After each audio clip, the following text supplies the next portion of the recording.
Bonjour à tous et bienvenue dans cette nouvelle vidéo. Aujourd'hui, nous allons voir ensemble les 5 erreurs à ne pas faire sur Pinterest.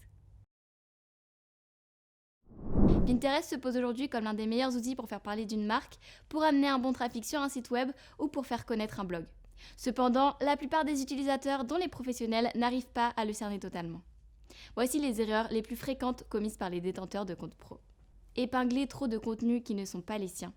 Pinterest ne se plie pas à la règle d'utilisation des réseaux sociaux selon laquelle 80% du contenu doit provenir des autres contre 20% pour les siens.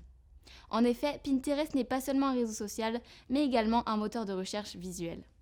Aussi, n'hésitez pas à épingler plus de votre contenu sur vos propres tableaux ainsi que sur les tableaux collaboratifs. Ne pas connaître le bon moment pour épingler. Logiquement, l'idéal est de publier au moment où le maximum de vos followers sont connectés. Vous pouvez utiliser les applications comme Tailwind qui publient automatiquement vos contenus pendant les heures auxquelles votre public est le plus actif. Ne pas accorder d'importance au visuel des épingles.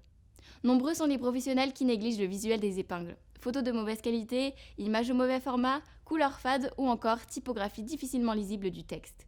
Ces erreurs repoussent l'envie aux utilisateurs de cliquer sur vos épingles ou de leur épingler sur leur propre tableau. Ne pas utiliser de mots-clés. C'est grâce aux mots-clés que les internautes pourront retrouver votre contenu.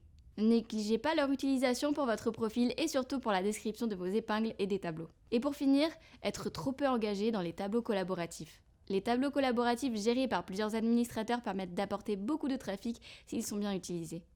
Cependant, vous risquez de perdre beaucoup si vous êtes peu engagé, voire pas du tout. En effet, si votre contenu n'est pas réépinglé ou si vous ne partagez pas vos épingles dans l'un des tableaux, Pinterest considérera que votre contenu n'est pas intéressant.